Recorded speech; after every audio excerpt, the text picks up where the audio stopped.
মাত্র কটা দিন কথা বলিনি, এই মাত্র। আমার কাছে ঠিক কতটা কষ্ট করছিল সেটা কোন ভাষা দিয়েই মায়ের রাহাতকে বুঝাতে পারবে না। মার মাথায় হঠাৎ এক ঝাঁক অভিমান ভিড় করে। সে চুপচাপ নিজের রুমের বিছানায় গিয়ে এক কোণায় বসে পড়ে। রাহাত মার পিছু পিছু রুমে এসে মায়াকে যেই না ডাকতে যাবে তখনই তার চোখ পড়ে সাদা ফ্লোরে শুকিয়ে যাওয়া মার অনেকটা রক্ত, কিছুটা শুকানো, কিছুটা এখনো তরল। সে করুণ দৃষ্টিতে মার দিকে তাকায়। এইসব কিছুই মাথায় নেই মার। তার সামনে তার রাহাত দাঁড়িয়ে আছে। এই মানুষটার জন্য এইটুকুনি রক্ত কি?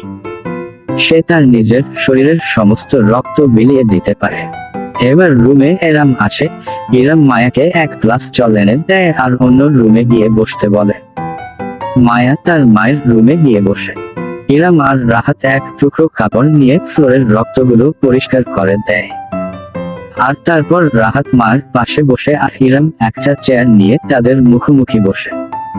এবার ইরাম কথা বলতে শুরু করে। মায়া, তুমি কি চাও রাহাতকে? আর রাহাত, তুই কি মার সাথে থাকতে চাস? উত্তরে মায়া আর রাহাত একে অপরের দিকে গভীর দৃষ্টি নিক্ষেপ করে আর দুজনই হ্যাঁ সূচক মাথা নাড়ে। ইরাম আবারও বলতে শুরু করে, তোমরা দুজনই ব্যাচমেট, আর বলা যায় সমবয়সী।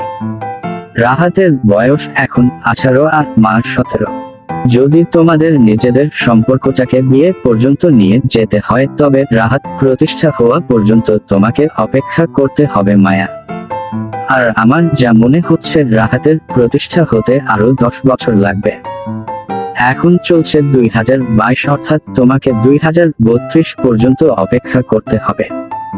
মায়া, তুমি কি অপেক্ষা করতে পারবে? মায়া বলে, হ্যাঁ আমি পারবো।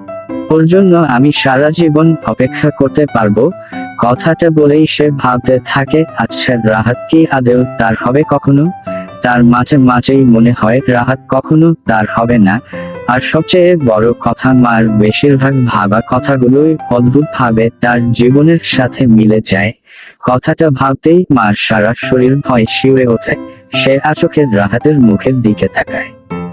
ইরাম আবারও দুজনকে জিজ্ঞেস করে, তোমরা দুজন কি নিজেদের সম্পর্কটাকে আরেকটা সুযোগ দিতে চাও? রাহাত আর মায়া দুজনই সম্মতি জানায়। তবে তারা জানতোই না এই সম্পর্ক আর এগোবে না। হয়তো জানতো নাটকের পর্বগুলো আরেকটু রোমাঞ্চকর হওয়ার জন্য চুপ থাকে। হঠাৎ মায়ের আবারও মাথা ঘুরতে শুরু করে। সে ঝাপসা দেখছে, তাহলে কি সে জ্ঞান হারাচ্ছে? হঠাৎ চেঁচামেচির শব্দে মার ঘুম ভেঙে যায়। ফ্যান চলছে তাও মায়া ঘেমে ভিজে গেছে।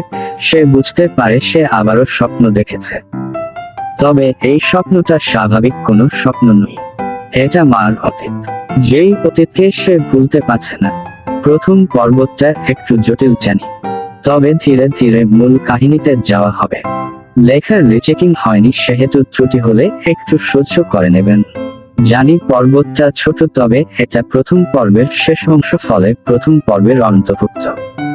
আশা করছি পরের পর্বটা একসাথে দেওয়া